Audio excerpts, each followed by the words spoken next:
오늘 본문은 이제 이스라엘의 멸망이 이미 시작되고 있다는 것을 알려주고 있습니다. 이에 예레미야는 이스라엘 백성들에게 포로로 끌려갈 것을 대비하여서 짐을 싸서 준비하라고 말합니다. 17절을 보면 에워싸인 가운데에 앉은 자여 내 짐 꾸러미를 이 땅에서 꾸리라. 그러니까 포로로 잡혀갈 거니까 짐 싸들고 포로로 끌려갈 준비하라는 거예요. 너무 절망적인 말이잖아요. 뭐 하나님께서 지켜주실 것이다, 보호해 주실 것이다, 이게 아니라 짐 싸서 포로로 끌려갈 준비해라. 얼마나 절망적인 표현입니까? 하나님께서 이스라엘 백성들을 이제 이방 땅으로 내쫓으실 것이기 때문이죠. 18절에 보면 여호와께서 이와 같이 말씀하시되 보라 내가 이 땅에 사는 자를 이번에는 내 던질 것이라 그들을 괴롭게 하여 깨닫게 하리라 하셨느니라. 여기 내 던지다라는 이 동사는 물맷돌을 던질 때 사용하는 동사입니다. 그러니까 얼마나 세게 내려친다는 뜻이겠죠. 그냥 이렇게 내 동댕이 치듯이 이방 땅으로 던져버리겠다, 이런 의미입니다. 덧붙여 본문에는 에레미야가 1인칭 화자로 앞으로 나타날 멸망에 대해서 탄식하면서 이제 임박한 미래의 사건을 눈앞에 닥친 것처럼 묘사하는 장면이 있습니다. 그게 19절부터 20절인데요.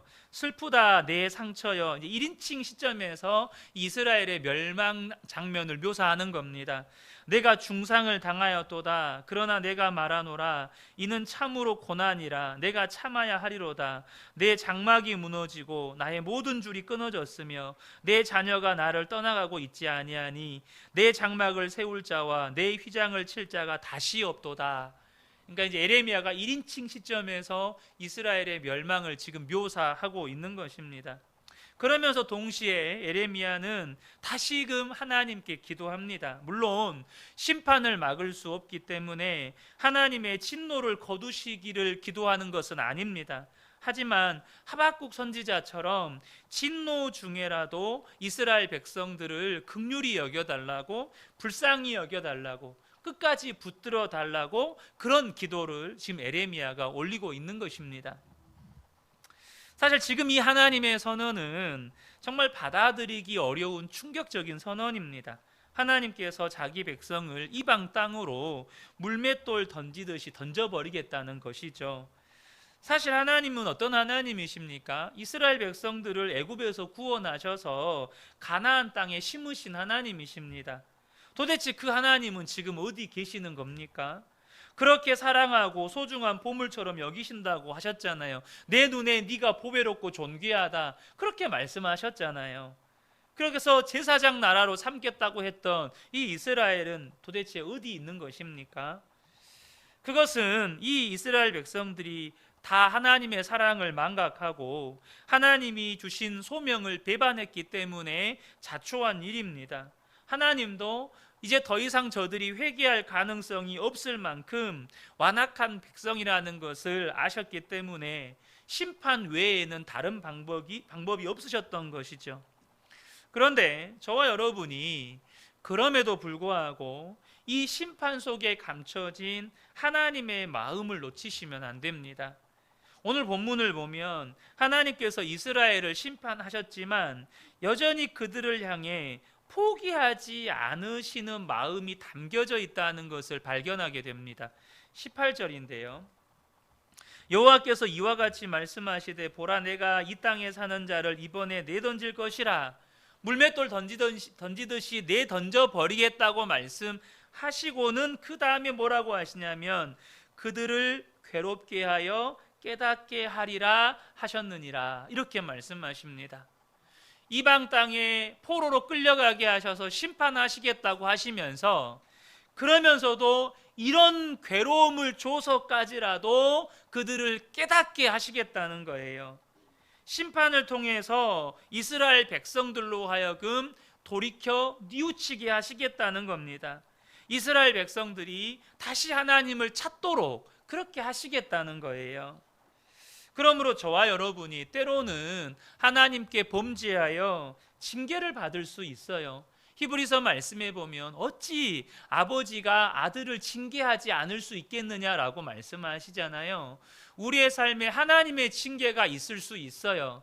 그러나 여러분, 징계가 끝이 아니라는 사실을 반드시 아셔야 합니다. 여러분, 우리의 삶을 다시금 돌이켜서 하나님을 찾고 구하도록 만드시려고 하나님은 그렇게 때로는 그렇게 아프게까지 해서라도, 그렇게 징계를 해서라도 하나님을 찾고 구하는 백성으로 만들고 싶어 하신다는 거예요.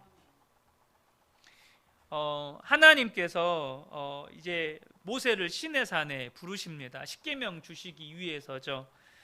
그때 이 시내산 밑에서 무슨 일이 벌어집니까? 이스라엘 백성들이 금송아지 우상 만들어 놓고 그 우상 앞에서 절하면서 축제를 벌입니다. 그때 하나님께서 너무너무 분노하시고 이스라엘 백성들을 향해서 진노하시면서 다 진멸하시겠다고 하셨습니다. 그 말을 들은 모세는 그렇게 진노하시는 하나님의 이면에 감추어진 하나님의 마음을 알았습니다. 그래서 하나님께 간절히 기도하죠. 그래서 하나님께서 모세의 기도를 들으시고 돌이키시겠다고 하셨습니다. 그래서 모세가 이제 돌판을 받아가지고 시내산 밑으로 내려왔는데 그 밑에서 벌어지고 있는, 이스라엘 백성들 가운데서 벌어지고 있는 그 우상 숭배의 참상을 하나님으로부터 시내산 위에서는 듣기만 했는데 내려와서 직접 눈으로 목격한 거예요.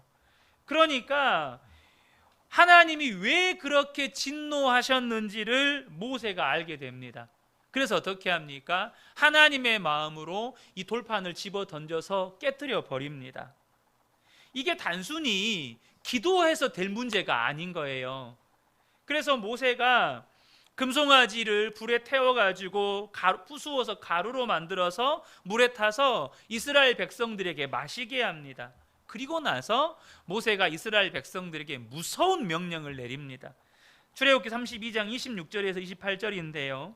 이에 모세가 진문에 서서 이르되 누구든지 여호와의 편에 있는 자는 내게로 나아오라 하매 레위 자손이 다 모여 그에게로 가는지라. 모세가 그들에게 이르되 이스라엘의 하나님 여호와께서 이렇게 말씀하시기를 너희는 각각 허리에 칼을 차고 진 이문에서 저문까지 왕래하며 각 사람이 그 형제를, 각 사람이 자기의 친구를, 각 사람이 자기의 이웃을 죽이라 하셨느니라. 레위 자손이 모세의 말대로 행하며 이날의 백성 중에 3,000명 가량이 죽임을 당하니라. 여러분, 모세가 이 명령을 내렸을 때 단순히 분노만 했겠어요? 얼마나 두렵고 또 한편으로는 얼마나 슬프고, 지금 죽이라 하셨느니라 무슨 말이죠? 하나님께서 그렇게 명령을 내리셨다는 거예요. 백성의 죄의 대가를 지불케 하시겠다는 거예요. 그래서 그날 이 백성 중에 3,000명이 죽임을 당하게 됩니다.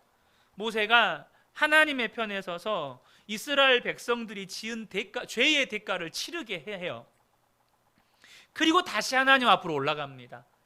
32장 31절 32절인데요. 모세가 여호와께로 다시 나아가 여짜오되 슬프도소이다. 이 백성들이 자기들을 위하여 금신을 만들었으니 큰 죄를 범하였나이다. 그러나 이제 그들의 죄를 사하여 주옵소서.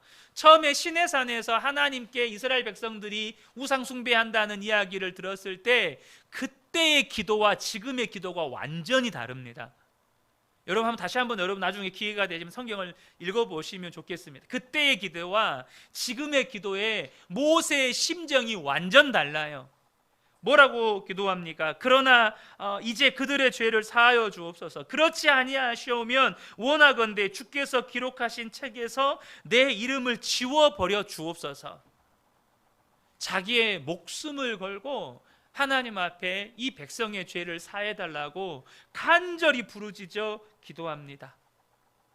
그때 하나님께서 모세에게 이런 말씀을 하세요. 가타부타 뭐 용서하겠다 어쩌겠다 이런 말씀을 하시는 게 아니고 하나님께서 모세에게 이런 말씀을 하십니다. 33장 1절에서 3절인데요. 여호와께서 모세에게 이르시되 너는 내가 애굽 땅에서 인도하여 낸 백성과 함께 여기를 떠나서 시내산 밑에서 떠나서 내가 아브라함과 이삭과 야곱에게 맹세하여 내 자손에게 주기로 한 그 땅으로 올라가라. 내가 사자를 너보다 앞서 보내어 가나안 사람과 아모리 사람과 헷 사람과 브리스 사람과 히윗 사람과 여부스 사람을 쫓아내고, 지금 하나님께서 네 백성 이끌어 올라가고 내가 너보다 앞서 내 사자를 보내어 주겠다라고 말씀하시면서 3절에 충격적인 말씀을 하십니다.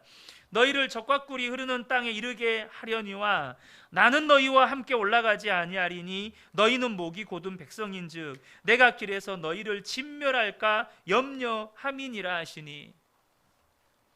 하나님도 두려운 거예요, 여러분. 여러분, 여기서 우리가 보셔야 될 것이 하나님의 슬픔입니다. 모세에게 이 말씀을 하시는 하나님의 슬픔을 보셔야 돼요. 하나님께서 왜 안 올라가시겠다는 거예요? 또 너희들은 죄 지을 거고, 그런 너희들을 보고 있으면 나는 사랑의 하나님임과 동시에 공의의 하나님이니 내가 너희를 진멸할 것 같으니까 나는 너희와 못 가겠다. 여러분, 이 말씀에 담겨 있는 하나님의 심정은 여러분 극한 슬픔입니다. 모세는 이 말씀 속에 감추어진 하나님의 슬픔을 알았어요. 그리고 또한 하나님이 진정으로 원하는 것이 무엇인지도 알았습니다. 그래서 모세가 다시 한번 하나님 앞에 간절히 간구합니다. 15절 이게 쭉 나오는데 15절 16절만 읽겠습니다. 모세가 여호와께 아뢰되 주께서 친히 가지 아니하시려거든 우리를 이곳에서 올려 보내지 마옵소서. 나와 주의 백성이 주의 목전에 은총을 입은 줄을 무엇으로 알리이까? 주께서 우리와 함께 행하심으로 나와 주의 백성을 천하 만민 중에서 구별하심이 아니니까. 뭘 말씀하시는 거? 뭘 지금 하나님께 요구하는 겁니까? 주님이 우리와 함께 가시지 아니하시려면 차라리 우리는 이곳에서 죽는 게 낫겠습니다. 주님이 우리가 하나님께 은총을 입은 증거가 뭡니까? 가나안 땅을 차지하는 게 아닙니다. 가나안 땅 필요 없고 하나님이 우리와 함께 하시는 것이 우리가 하나님의 은총을 입은 백성이라는 유일한 증거입니다. 그러니 하나님 우리를 떠나지 말아 주십시오. 그렇게 하나님 앞에 간절히 간구하는 것입니다. 모세는 하나님께서 이스라엘 백성들에게 주기 원하셨던 진짜 은총이 무엇인지를 알았고 그것을 하나님께 구했습니다. 모세는 정말 하나님의 마음을 아는 사람이었어요. 단순히 하나님의 마음을 안다고 표현하기에는 부족할 정도로 하나님과 깊이 마음을 나누는 사람이었다는 것입니다. 여러분, 저와 여러분이 하나님께 구하는 기도가 어쩌면 하나님의 마음을 아프게 하고 있다는 것 아십니까? 무슨 말이냐면 하나님이 정말로 우리에게 주고 싶은 건 따로 있어요. 모세가 가나안 땅도 팽개치고 차라리 하나님 안 가시면 우리와 함께 안 가시면 우리 여기서 다 죽는 게 낫습니다 라고 말할 만큼 하나님이 정말로 우리에게 주고 싶은 은총은 하나님이 우리와 함께 하심입니다. 그래서 임마누엘 대신 예수님을 우리에게 보내주신 거예요. 임마누엘이란 뜻이 무엇입니까? 하나님이 우리와 함께 하시다. 임마누엘 대신 예수님을 그래서 보내주신 거예요. 그런데 우리는 하나님 앞에 뭘 구합니까? 날마다 하나님께 구하는 게 하나님 이것 주세요, 하나님 저것 주세요, 하나님 난 이것도 필요하고요, 하나님 난 저것도 필요해요. 여러분, 어쩌면 우리의 기도들이 오히려 하나님의 마음을 아프게 하는 경우가 참 많다는 거예요. 내가 너에게 정말 주고 싶은 건 그게 아닌데, 너에게 진짜 복은 그게 아닌데. 모세는 어떻게 이렇게 하나님의 마음을 알 수 있었을까요? 출애굽기 33장 11절을 보면 사람이 자기의 친구와 이야기함 같이 여호와께서는 모세와 대면하여 말씀하시며 라고 말씀합니다.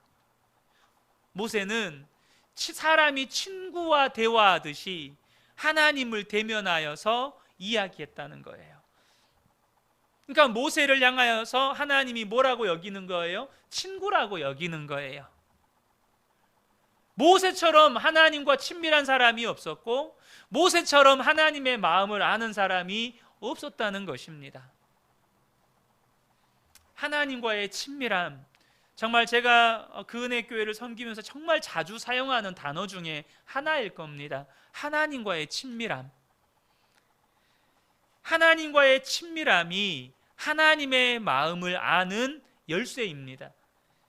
주님은 모세가 누렸던 그 하나님과의 친밀함의 은혜를 저와 여러분이 바로 지금 누리기를 원하십니다. 아니, 모세가 누렸던 그 친밀함보다 더 깊은 친밀함을 우리가 누리기를 원하세요. 모세는 하나님의 임재 속에서 하나님을 만났어요. 모세가 항상 하나님의 임재를 경험했던 거 아닙니다. 모세가 이 광야에 세워졌던 그 장막에서 어쩌다 한 번씩 잠깐 하나님의 임재를 경험하고 시내산에서 40일 동안 하나님의 임재를 경험했던 것, 그러니까 모세에게 있어서도 하나님의 임재는 어쩌면 이벤트였습니다. 그런데 여러분, 우리는 모세가 경험하는 하나님의 친밀함, 하나님과의 친밀함은 차원이 달라요. 왜 그렇습니까? 우리가 경험하는 친밀함은 단순히 임재의 수준이 아니라 예수님이 우리 안에 들어와 계시는 것이기 때문입니다. 이 일을 위해서 예수님이 하신 일이 바로 십자가에서 죽으시고 부활 승천하신 후에 성령을 보내주신 거예요. 요한복음 14장 21절 보면 그날에는 라고 시작합니다. 여기서 말하는 그날에는이 뭘까요? 예수님이 부활하고 승천하신 다음에 성령을 보내주신 때를 말하는 겁니다. 그날에는 내가 아버지 안에 너희가 내 안에 내가 너희 안에 있는 것을 너희가 알리라. 여러분, 성령을 우리에게 부어주시면 성령 받은 성도가 반드시 알게 되는 게 뭐예요? 내가 주님 안에, 주님이 내 안에 계신 것을 반드시 알게 된다는 것입니다. 그러면서 21절에 나의 계명을 지키는 자라야 나를 사랑하는 자니 나를 사랑하는 자는 내 아버지께 사랑을 받을 것이요 나도 그를 사랑하여 그에게 나를 나타내리라. 예수님이 내 안에 계시고 내가 예수님 안에 거하는 것을 아는 사람은 주님을 사랑하는 사람입니다.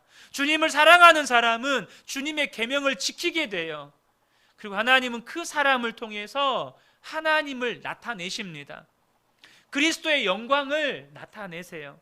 저는 우리 성도님들의 삶을 통하여서 그리스도의 영광이 나타나게 되시기를 축복합니다. 저는 우리 근혜교회 모든 성도님들이 정말로 하나님의 마음을 알 만큼 그렇게 친밀해지셨으면 좋겠습니다. 그냥 적당히 말고요. 하나님이 가까이 하기에는 너무나도 부담스러운 당신, 이런 분들 많잖아요. 하나님이 내 생각을 속속들이 알고 내 마음을 속속들이 안다는 게 부담스러우신 분들 계시잖아요. 여러분, 그래서 우리가 하나님 앞에 어떻게 설 수 있겠습니까? 하나님이 나와 함께 계시는 게 부담스러워요. 내 마음대로도 못하겠고 내 마음대로 하고 싶은 말도 못하겠고 내가 가고 싶은 곳도 못 가겠고 내가 보고 싶은 것도 못 보겠고. 여러분, 그렇게 살아서 우리가 어떻게 하나님 앞에 담대함으로 설 수가 있겠습니까? 하나님과의 친밀함은 그게 아닙니다. 주님이 나와 함께 계시는 게 너무 좋고 주님이 내 생각을 아는 게 너무 좋고 나도 주님의 생각을 아는 게 너무 좋고 그 주님의 말씀대로 사는 게 기쁨이 되고, 이것이 하나님과의 친밀함입니다. 저는 오늘 먼저 이 말씀을 붙잡고 우리가 함께 먼저 기도하기를 원합니다. 첫 번째로 우리가 함께 나누기 원하는 기도 제목은요, 우리가 정말로 하나님의 마음을 아는 하나님의 백성들이 되게 해 주십시오. 여러분, 예수를 믿어도 하나님 마음 모르고 정말 신앙생활 하시는 분들 정말 많습니다. 저는 우리 근혜교회가 하나님의 마음을 시원케 해드리는 교회가 되었으면 좋겠고, 우리 성도님 한 분 한 분이 하나님의 마음을 시원케 해드리는 성도님들 되셨으면 좋겠습니다. 그래서 우리가 하나님의 슬픔도 알고 하나님의 근심도 알고 하나님이 기뻐하시는 것을 알아서 가정이나 교회나 일터에서 하나님이 기뻐하시는, 하나님의 선하시고 기뻐하시는 뜻을 행하는 성도들로 살아가게 하여 주옵소서. 우리가 먼저 이 기도 제목을 놓고 우리가 함께 기도했으면 좋겠습니다. 우리 주여 한번 외치고 통성으로 기도합니다. 주여! 하나님 아버지, 우리를 하나님의 자녀 삼아주셔서 감사합니다. 성령 부어주셔서 예수님이 내 안에 계시니 내가 예수님 안에 거하여 주셔서 감사합니다. 하나님 아버지, 우리가 그렇게 하나님의 백성들 되었사오니 하나님의 마음을 알고 하나님의 백성들 되게 하여 주옵소서. 하나님의 마음을 알고 신앙생활하게 하여 주옵소서. 하나님의 뜻을 알고 하나님의 뜻을 알고 하나님의 기뻐하시는 것을 알아서 우리의 가정에서, 우리의 교회에서, 우리의 일터에서, 내가 서 있는 모든 삶의 현장에서 하나님의 선하시고 기뻐하시는 뜻이 특별하여서 하나님, 그렇게 하나님의 선하시고 기뻐하시는 뜻을 행하는 자들로 살아가게 하여 주옵소서. 주님, 우리에게 주님의 마음 부어 주옵소서. 주님, 우리에게 주님의 마음 갖게 하여 주옵소서. 주님, 우리에게 주님의 신성도 주옵소서. 주님, 우리에게 주님의 신성도 주옵소서. 주님, 우리에게 주님의 손잡아 주옵소서. 이 시간에 두 번째로 함께 기도하기를 원하는 것은, 주님께서 우리에게 성령을 부어 주셨습니다. 성령이 부어진 성도들은 반드시 안다고 말씀하셨습니다. 우리가 그리스도 안에, 또한 그리스도가 우리 안에 있다는 것을 반드시 알게 된다고 말씀하셨습니다. 이 시간에 기도할 때, 하나님, 내가 그리스도 안에 있고 그리스도께서 내 안에 계신 것을 이제는 정말로 흔들리지 않는 믿음으로, 흔들리지 않는 확신으로 그렇게 갖게 하여 주옵소서. 그러므로 모세와 같이 주님을 대면하여서 정말로 대화를 나누는 그 친밀함을 저도 내 삶 가운데서 누리게 해 주옵소서. 날마다 주님께 묻고, 주님께 듣고, 주님의 인도함을 받고 주님의 뜻이 이루어져가는 그런 삶을 살게 하여 주옵소서. 특별히 주님을 온전히 사랑하여 주의 말씀을 지킴으로 나의 삶을 통하여 그리스도가 나타나는, 가정에서도 나를 통해서 그리스도가 나타나고, 교회에서도 나를 통해 그리스도가 나타나고, 일터에서도 나를 통해 그리스도가 나타나는 하나님, 그런 삶을 살게 해 주옵소서. 우리 이 시간에 이 기도 제목 붙잡고 함께 주여 외치고 통성으로 기도합니다. 주여! 하나님, 우리에게 성령 부어주셔서 감사합니다. 하나님, 우리에게 성령 부어주셔서 내가 그리스도 안에, 그리스도께서 내 안에 계신 것을 알게 해주셔서 감사합니다. 하나님, 이제는 이 믿음이 결단코 흔들리지 않게 하여 주옵소서. 이 믿음이 하나님, 정말로 흔들리지 않는 확신, 흔들리지 않는 견고한 믿음으로 하나님 서게 하여 주옵소서. 그럼 내가 어디에 있는지 어느 때든지 내 안에 계신 예수님 바라보게 하시고, 내 안에 계신 예수님 선택하게 하시고, 그 주님께 묻고, 그 주님께 묻고, 그 주님의 인도함을 받는 그런 모든 삶을 살게 하여 주옵소서. 그러므로 모세와 같이 주님을 대면하여 대화를 나누는 그 시간을 하나님의 주님의 노리게 하여 주옵소서. 사랑하여 이제는 주님의 말씀을 온전히 순종함으로 듣게 하시고, 그러므로 통하여 그리스도를 나타내는 삶, 나를 통하여 그리스도의 영광을 나타내는 삶, 하나님 아버지 살게 하여 주옵소서.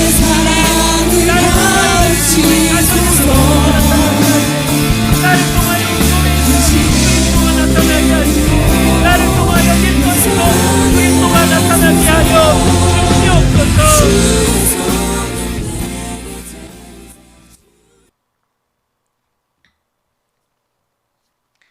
오늘 본문을 계속 보면 이스라엘 백성들이 겪게 될 죄의 결과를 또한 보여주고 있습니다.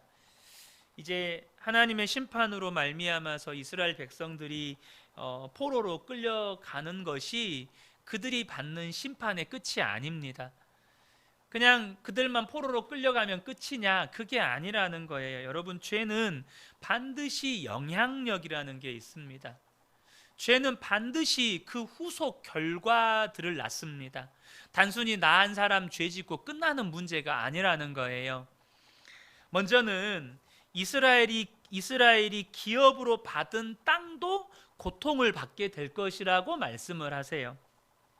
사실 우리 개역 개정 성경을 보면 그런 의미로 전혀 볼 수가 없습니다.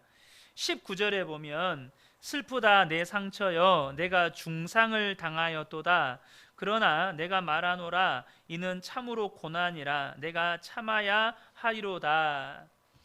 여기서 제가 중상석양 상에서부터 노란색으로 표시를 해 두었잖아요. 이 중이라는 것은 무거울 중자를 써서 무거운 상처, 큰 상처를 당했다 이런 의미인데요. 근데 이것을 히브리어 원어로 보면 여기에는 언어 유희적인 요소들이 들어가 있어요.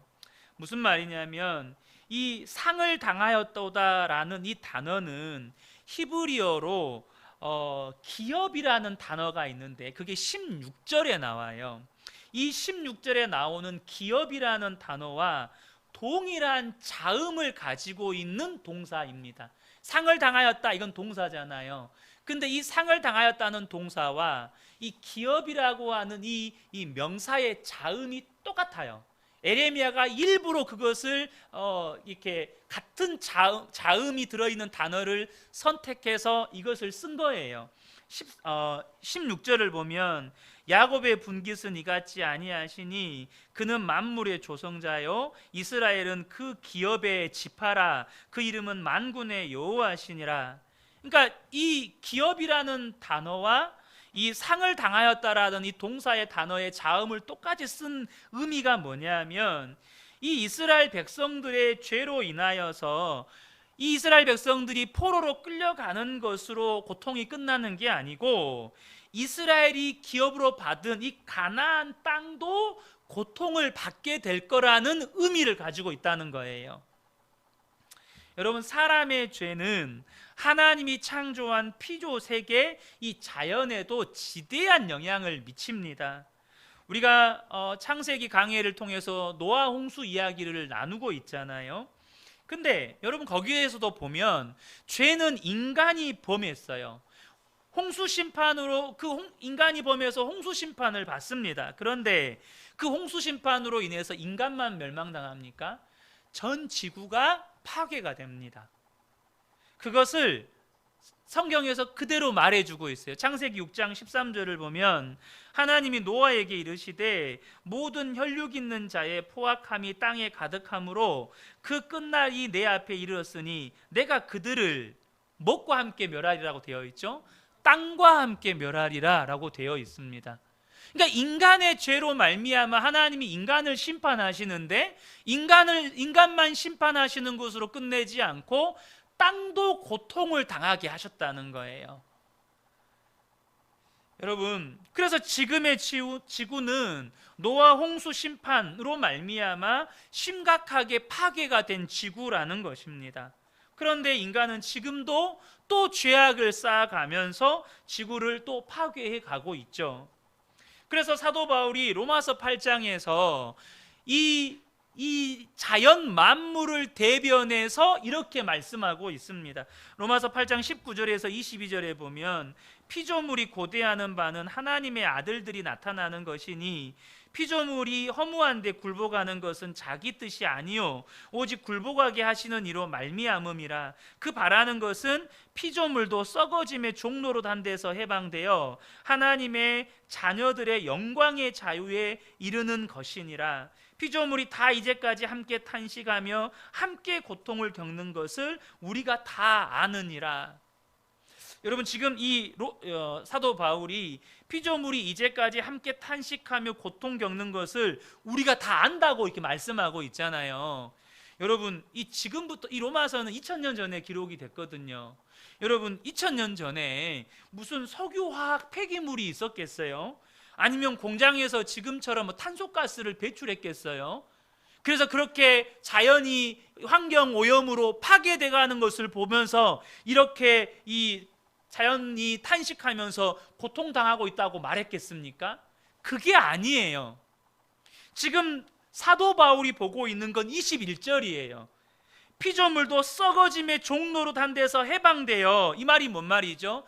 사람이 죄의 종로로 단 것으로 말미암아 이 땅의 모든 피조물들도 죄의 종로로, 썩어짐의 종로로 가게 되었다는 거예요. 여러분, 예수님이 다시 오시면 새하늘과 새 땅이 창조됩니다. 자연 만물도 완전히 새로워질 거예요. 그래서 피조물도 하나님의 자녀들의 영광의 자유에 이르기를 원한다는 거예요. 왜죠? 하나님의, 지금은 인간의 죄로 말미암아서 고통당하는 자연이니까, 고통당하는 지구 환경이니까.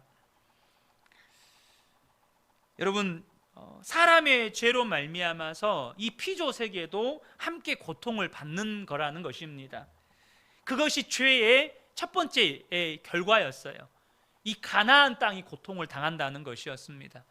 또 한 가지는 뭐냐 하면 신앙과 가정의 와해입니다. 신앙이 무너지고 가정이 무너지는 거예요. 20절 말씀을 보면 내 장막이 무너지고 나의 모든 줄이 끊어졌으며 내 자녀가 나를 떠나가고 있지 아니하니 내 장막을 세울 자와 내 휘장을 칠 자가 다시 없도다. 이렇게 말씀합니다. 예레미야는 이스라엘 백성들이 당하는 고난이 그들의 장막이 무너지는 것과 연결을 시킵니다. 여기서 장막은 개인의 집이 아니고요, 이미 가나안 땅에서는 장막 생활을 하지 않았죠. 집을 짓고 살았어요. 그럼 여기서 장막은 뭘 말하는 걸까요? 바로 성막을 가리키는 말입니다. 궁극적으로는 예루살렘 성전의 파괴를 암시하는 것이에요. 성전이 파괴되었다는 것은 뭘 의미하죠? 그들은 더 이상 하나님 앞에 나와 예배할 수 없다는 것을 의미합니다. 또한 더 이상 하나님의 말씀을 그들에게 가르칠 제사장이나 서기관들이나 이런 지도자들이 없다는 것을 의미합니다. 하나님께 예배 드릴 수 없고 더 이상 그들에게 율법을 풀어서 가르쳐줄 사람들, 제사장들, 하나님의 종들이 없다는 거예요. 뭘 말하는 거죠? 그들의 신앙이, 그들의 죄로 말미암아 그들의 신앙이 무너지는 거예요. 또 한 가지가 뭐냐면 오늘 본문에 보면 내 자녀가 나를 떠나가며 라고 말씀하죠. 내 자녀가 나를 떠나가며. 이스라엘이 멸망해서 포로로 끌려갈 때 여러분, 바벨론에서 야, 가족끼리 다 모여, 가족들끼리 다 같이 데리고 간다, 이렇게 친절하게 가족들끼리 모아가지고 데려갔을까요? 절대 그렇지 않습니다. 어떤 이들은 자녀를, 그것도 정말 우리 에스리 예령이만한 자녀들을 이 예루살렘 땅에다가 놔두고 포로로 끌려가는 거예요. 어떤 이들은 정말로 나이 드신 노부모를 예루살렘 땅에다가 그대로 놔두고 자기가 아니면 봉양할 수 없는 노부모를 그곳에다 방치하고 끌려가는 겁니다. 이런 상황이 발생을 하게 되는 거예요. 가족들이 뿔뿔이 흩어지고 쪼개지고 죽임을 당하는 거죠. 뭘 말하는 겁니까? 철저한 가정 파괴를 말하는 것입니다. 죄로 말미암아서 완전히 신앙이 무너지고 가정이 파괴되는 일이 벌어지는 거예요. 여러분, 죄라고 하는 건 절대 당사자의 한정에서 혹은 당대로 한정해서 끝나는 문제가 아닙니다. 죄는 피조 세계를 파괴하고 우리의 신앙과 가정을 파괴한다는 거예요. 다윗이 밧세바와 간음하고 그의 충신 우리야를 죽게 만들었을 때 하나님께서 어떻게 하셨습니까? 먼저는 나단 선지자를 통해서 다윗의 죄를 들추어 내셨죠. 다윗은 그로 인해서 철저하게 하나님 앞에 회개합니다. 그리고 그 죄도 용서받았습니다. 하지만 그 죄의 대가는 치러야 했습니다. 다 아시는 내용이잖아요. 먼저는 다윗과 밧세바 사이에서 태어난 아이의 생명을 거두어 가셨습니다. 그리고 더 무서운 건 다윗의 집에서 칼이 떠나지 않을 것이라는 하나님의 징계의 메시지였습니다. 잘 아시는 것처럼 사무엘하 12장 10절에서 11절, 이제 내가 나를 업신여기고 햇사람 우리아의 아내를 빼앗아 내 아내로 삼았은즉 칼이 내 집에서 영원토록 떠나지 아니하리라 하셨고, 여호와께서 또 이와 같이 이르시기를 보라, 내가 너와 내 집에 재앙을 일으키고 내가 내 눈앞에서 내 아내를 빼앗아 내 이웃들에게 주리니 그 사람들이 내 아내들과 더불어 백주에 동침하리라. 이 사건이 무엇을 직접적으로 가리키는 사건인지는 잘 아실 겁니다. 압살롬의 반역 사건이죠. 하지만 압살롬의 반역 사건으로만 끝난 게 아니잖아요. 압살롬의 반역 전에 이 첫째 암논이 압살롬의 누이를 강간죄를 저지름으로 말미암아서 압살롬이 형제들을 모아놓고 죽이고, 그것뿐입니까? 이 압살롬의 반역으로 인해서 또 전쟁이 일어나고 압살롬도 죽게 되고, 어마어마한 피해의 대가가 이 다윗의 가문에 흐르게 됩니다. 사랑하는 성도 여러분, 죄의 영향력이 결코 나 한 사람이나 혹은 나 당대에 끝나지 않는다는 것을 반드시 아셔야 합니다. 죄의 무서움을 아셔야 한다는 거예요. 제가 목회를 하면서 섬뜩섬뜩한 감정을 느끼는 것 중에 하나는 뭐냐면, 예수를 믿는 성도님들 가운데 죄의 무서움을 모르는 분들이 너무 많다는 겁니다. 죄의 무서움을 너무너무 몰라요. 그 죄로 말미암아 사단이 틈타게 되고, 그 죄로 말미암아 가정이 무너지고 신앙이 변질되고, 그 죄로 말미암아 자녀에게까지 엄청난 악한 영향력들이 흘러가고, 이런 것들을 너무너무 잘 모른다는 거예요. 사실 저 역시 예수님께서 십자가 복음에 대해서 눈을 열어주시기 전까지 죄의 무서움을 잘 몰랐습니다. 그래서 반복적으로 죄를 지었던 거죠. 하지만 이 죄의 무서움에 대해서 눈을 열어주시니까 지금도 처절하게 죄와 싸우는 과정 중에 있어요. 끊임없이 죄와 싸우려고 합니다. 여러분 어떻습니까? 우리가 습관적으로 하는 생각, 또 아무 생각 없이 하는 말, 그런 또 행동들, 이것이 그냥 나 한 사람이 습관적으로 짓는 죄로 끝나는 게 아니라 반드시 영향력으로 자녀나 주변 사람들에게 흘러가게 된다는 거예요. 그리고 반드시 그 죄의 대가를 지불하게 된다는 것입니다. 용서받지 못한다는 문제가 아닙니다, 여러분.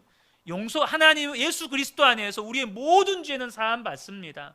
그러나 여러분, 우리가요, 하나님께서 우리에게 가르쳐 주실 때 이 부분에 대해서 분명하게 아셔야 될 게 있어요. 우리가요,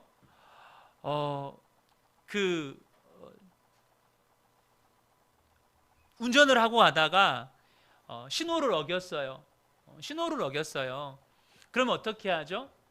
반드시 그 신호를 어긴 것에, 물론 경찰에 걸렸을 때 이야기입니다. 경찰에 걸리게 되면 반드시 거기에 대해서 죄의 대가를 지불할 때 그 죄가 없어집니다. 그렇죠? 우리는 예수님으로 말미암아 모든 죄의 대가는, 여러분, 우리는 다 지불됐습니다. 그러나 반드시 아셔야 될 것이 있어요. 죄의 영향력이 남는다는 겁니다.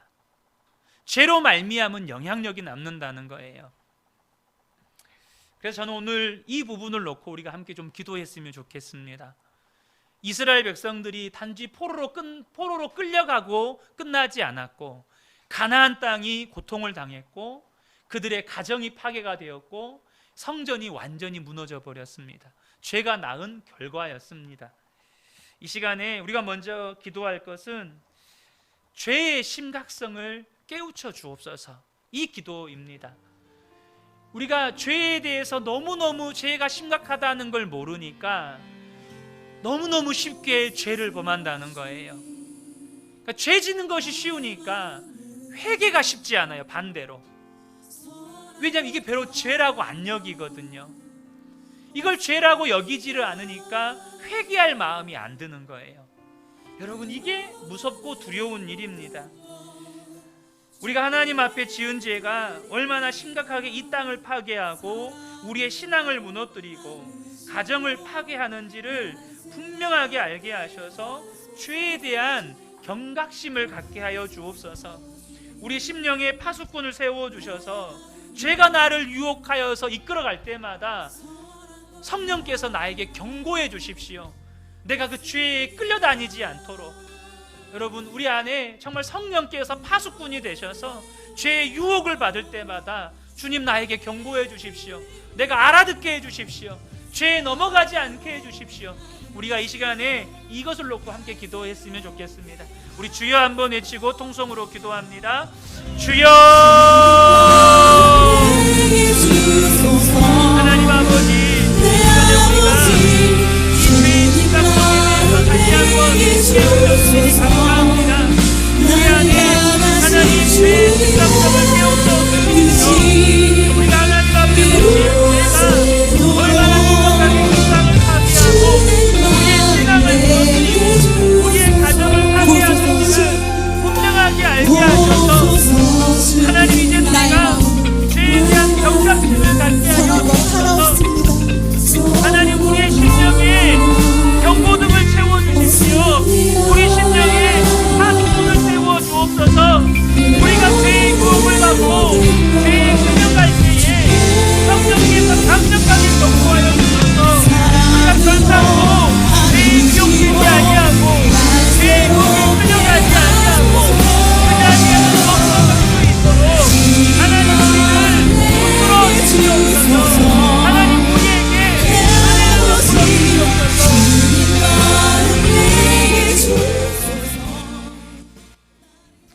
이 시간에 또 한 가지 기도하기 원하는 것은 여러분, 죄로 말미암아 파괴된 이 피조 세계를 위해서 우리가 함께 기도했으면 좋겠습니다.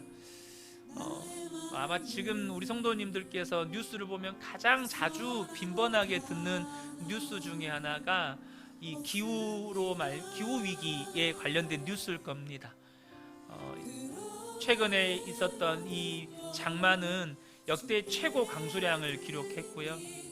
또 지금 계속해서 북상하는 태풍들은 뭐 하나같이 다 슈퍼 태풍이라고 하더라고요. 예전에는 정말 몇 년에 한 번꼴로 올 만한 태풍이 이제는 매년 발생하는 태풍마다 다 슈퍼 태풍이에요. 이게 다 인간의 죄로 말미암아서 일어난 재난들입니다. 이거는 부정할 수가 없습니다. 하나님은 우리에게 이 천지 만물을 맡기실 때 정말로 잘 관리하고 잘 경영하고 잘 다스리라고 우리에게 맡겨주셨습니다. 그런데 우리의 죄로 말미암아 이렇게 파괴되어 가고 있는 거예요.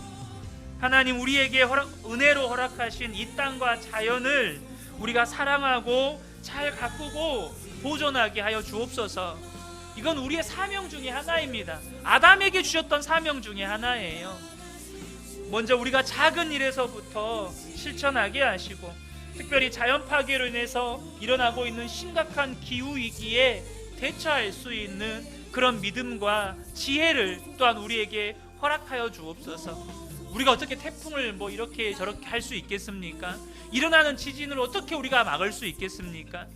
그러나 우리에게 지혜가 필요하고, 또한 이 마지막 때 일어날 징조의 앞에 우리가 끝까지 지켜야 하는 믿음이 필요한 겁니다. 이 시간에 이 기도 제목 붙잡고 우리 함께 주여 외치고 통성으로 기도하겠습니다. 주여! 하나님 아버지, 우리의 죄로 말미암아 심각하게 파괴된 이 피조 세계를 위하여서 우리가 함께 기도합니다.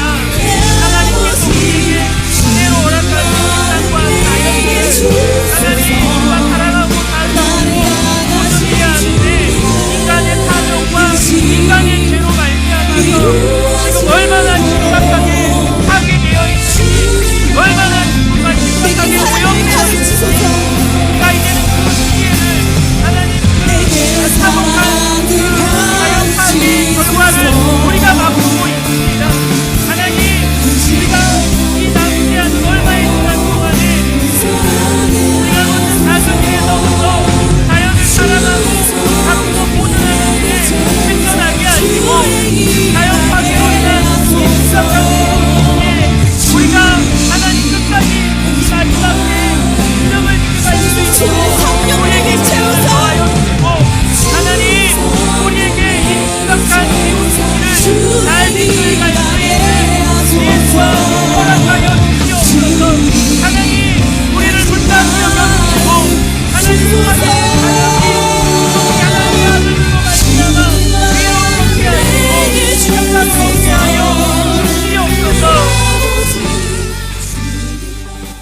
한 가지 더 기도하기를 원하는데요. 여러분, 죄로 말미암아서 피조 세계만 파괴된 게 아니고 가정들도 파괴되었다고 말씀하고 있습니다. 신앙에 관련된 부분은 우리가 첫째 날에 이 강단을 위해서 또 듣는 우리의 마음을 위해서 우리가 함께 기도했기 때문에 그 부분은 제가 나누지 않고 이 시간에는 이 시대에 무너진 가정들, 파괴된 가정들을 위해서 우리가 함께 기도하기를 원합니다. 하나님, 죄로 말미암아 이 땅에 무너지고 파괴된 가정들을 불쌍히 여겨 주옵소서. 무엇보다 먼저 예수 믿는 성도들의 가정에서 회복의 은혜가 일어나게 하여 주옵소서.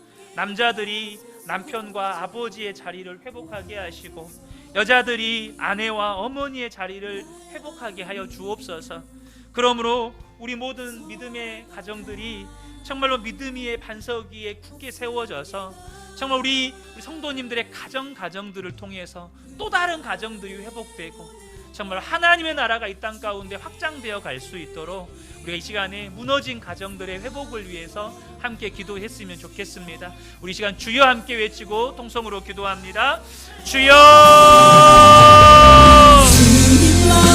하나님 아버지, 이 시간에 죄로 말미암아 이 땅에 파괴된 가정들, 무너진 가정들의 회복을 위해서 기도합니다. 하나님, 이 땅에 무너지고 파괴된 가정들을 불쌍히 여겨 주옵소서. 남편의 자리를 잃어버리고 아내의 자리를 잃어버리고 아버지의 자리, 어머니의 자리를 잃어버린 세상 깨어진 가정들을 하나님 불쌍히 여겨 주옵소서. 끊임없이 깨어진 가정에서 상처 입은 성도들이 계속해서 양산되는 것들을 하나님 불쌍히 여겨 주옵소서. 무엇보다도 하나님 아버지, 이 땅 가운데 이제는 결혼을 포기하는, 가정 이루는 것을 포기하는 세대가 일어나는 것을 하나님 불쌍히 여겨 주옵소서. 하나님, 예수를 믿는 성도들의 가정이 회복되게 하여 주옵소서. 정말로 남자들이 남편과 아버지의 자리를 회복하게 하시고 우리 여자들이 아내와 어머니의 자리를 회복하게 하여 주옵소서. 아내와 남편이 서로 뜨겁게 사랑하게 하시고 계속하여 정말로 하나님 가정이 뜨겁게 사랑하는 아버지와 어머니의 하나님께서 성공을 누리게 하시고 가정들이 기대의 반석에 굳게 세워지고 회복되어져서 하나님 또 다른 가정들이 회복하며 우리 성도님들의 가정을 통하여 이 땅에 하나님의 나라를 하나님 아버지 역사하여 주옵소서.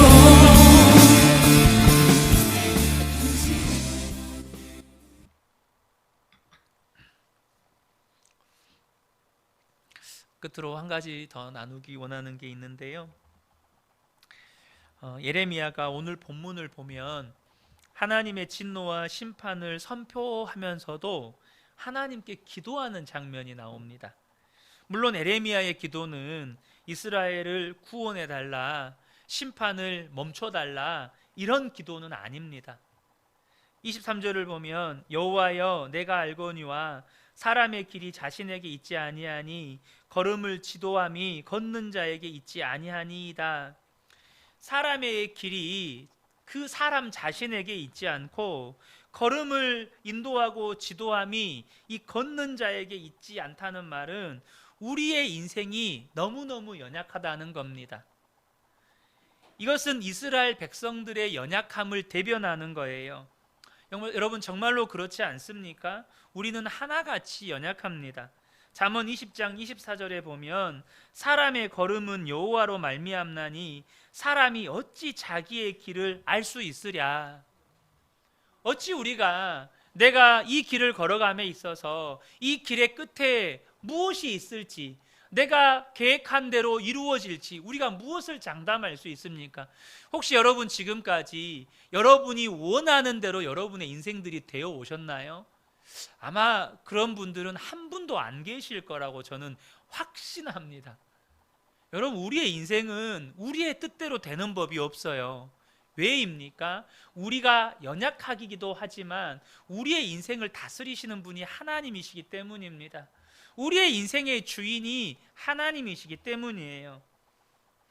그래서 그 인생의 연약함을 하나님께 호소하면서 에레미야가 이렇게 기도하는 겁니다. 24절에 여호와여 나를 징계하옵시되, 징계는 받겠다는 거예요. 여기서도 1인칭 시점이 나오죠. 하나님 나를 징계하옵시되 너그러이 하시고 진노로 하지 마옵소서. 주께서 내가 없어지게 하실까 두려워하나이다. 징계하시지만 주님 너그럽게 해주세요. 징계하시더라도 조금만 화내주세요. 주님 징계하시더라도 조금만 약하게 해주세요. 이스라엘의 생명이 꺼지지 않게 해달라는 겁니다. 하나님이 정말로 진노하셔서 이스라엘을 징계하신다면 그 앞에서 살아남을 존재가 없으니까 정말로 이스라엘을 징계하시더라도 주님 제발 너그럽게 징계해 주십시오. 여러분, 이것이 에레미야 또한 하나님의 마음을 알았다는 반증입니다. 아까 우리 초반에 서두에 나누었었죠. 하나님이 심판하시면서 원하셨던 게 뭐예요? 그 고통을 통해서라도 그들이 깨우쳐서 하나님을 찾는 자로 돌이키기를 원하셨던 거예요. 그래서 심판을 하시는 하나님이 더 마음이 아프세요.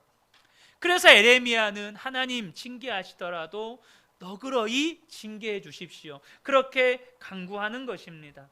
우리는 여기서 다시 한번 사명자의 태도를 보게 됩니다.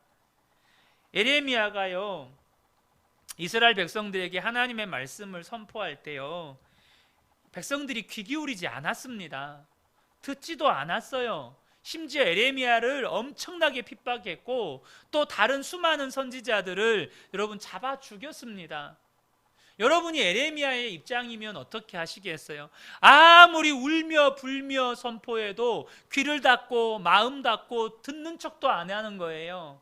심지어 에레미야를 시위대의 뜰 안에 가둬놓고 막 고통스럽게 하는 거죠. 또 수많은 선지자들을 잡아서 돌로 쳐서 죽입니다. 그럼 여러분이라면 어떻게 하시겠어요? 내가 정말로 신발에 먼지 다 털어버리고 이스라엘 떠난다, 나 유대 땅 떠난다, 뭐 이러지 않겠어요? 근데 이 에레미야가 끝까지 사명자의 태도를 버리지 않아요. 하나님의 마음을 알고 그 이스라엘을 위해서 기도하고 있었다는 것입니다.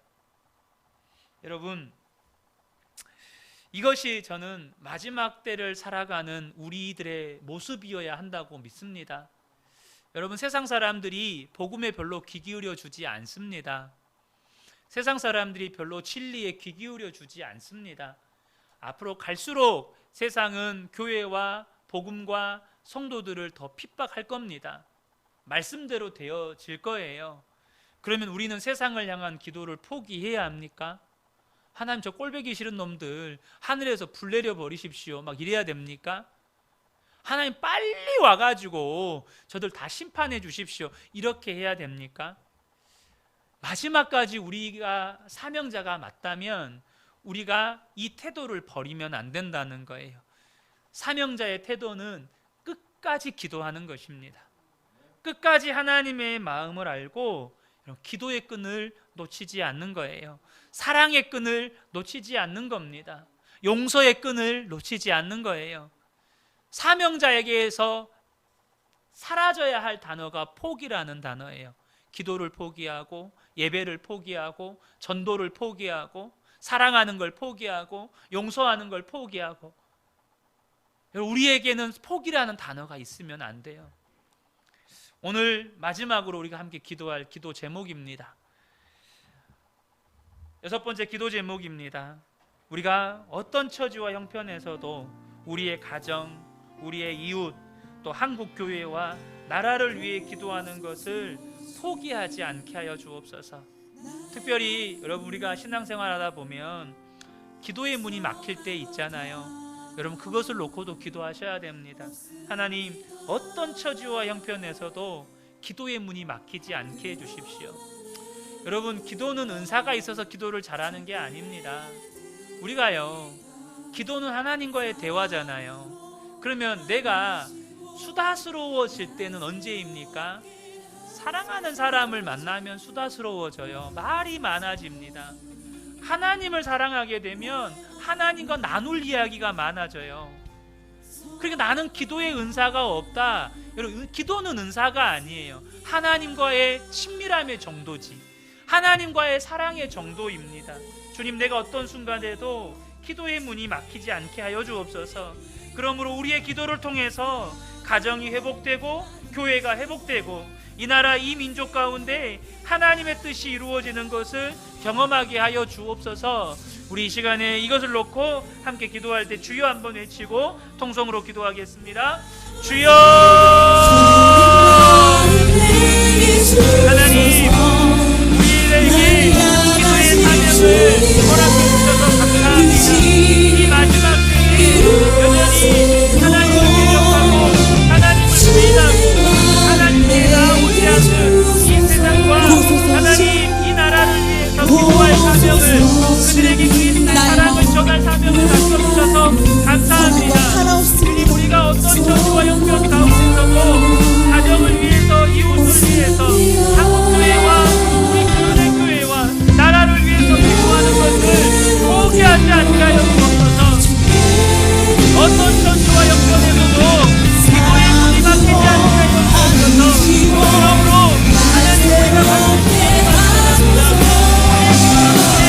가정이 행복을 경험하기 원하고 우리의 기도를 통해 교회가 행복해지는 것을 이 나라의 가운데 이루어지는 것을 하나님과 경험하기 원합니다. 주님, 우리가 결코 포기하지 않습니다. 주님, 우리가 예배하기를 포기하지 아니하고 기도하기를 포기하지 아니하고 전도하기를 포기하지 아니하고 사랑하기를 포기하지 아니하고 용서하기를 포기하지 아니하고 끝까지 사명자의 삶을 살아가겠습니다.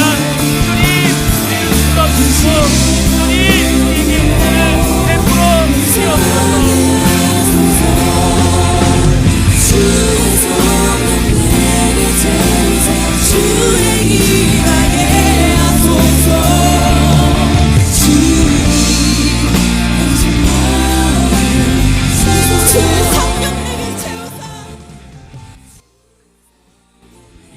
마지막으로 열방을 위한 기도 제목 함께 나누고 기도하기 원합니다.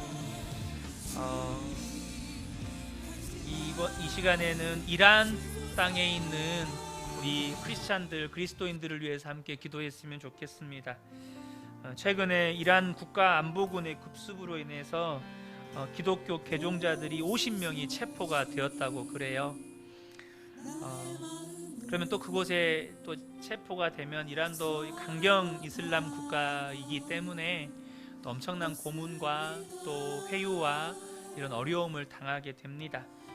이 시간에 이 이란에서 체포된 기독교 회심자들, 정말 그리스도인 성도들을 위해서 함께 기도하기 원합니다. 국가안보군에 의해 기습 체포된 이란의 성도들을 기억하시고 모든 박해와 환난 중에서 인내할 수 있는 믿음을 더하여 주옵소서. 또 개종하게 되면 받게 될 형벌을 이들이 알아요. 그래서 그럼에도 불구하고 이 두려움을 뛰어넘는 사랑의 메인 이란 교회가 정말 생명력이 더욱더 퍼져나가서 이 땅이 정말로 복음의 나라가 되게 하여 주옵소서. 또한 억울하게 혐의를 받은 성도들이 속히 풀려나게 해주시고 법으로 국민들을 압제하는 정부가 심령에 하나님의 책망을 받고 이 모든 부당한 일을 그치게 해 주옵소서. 우리가 이 시간에 이란의 땅에 있는 이 체포된 우리 성도들을 위해서 함께 기도하기 원합니다. 우리 주여 한번 외치고 그리고 또 우리 성도님들 안에 오늘 주셨던 말씀 가운데 기도의 제목들 또 마음에 주신 소원들 붙잡고 주님께 간절히 기도하시다가 돌아가시겠습니다. 우리 주여 한번 외치고 통성으로 기도합니다. 주여!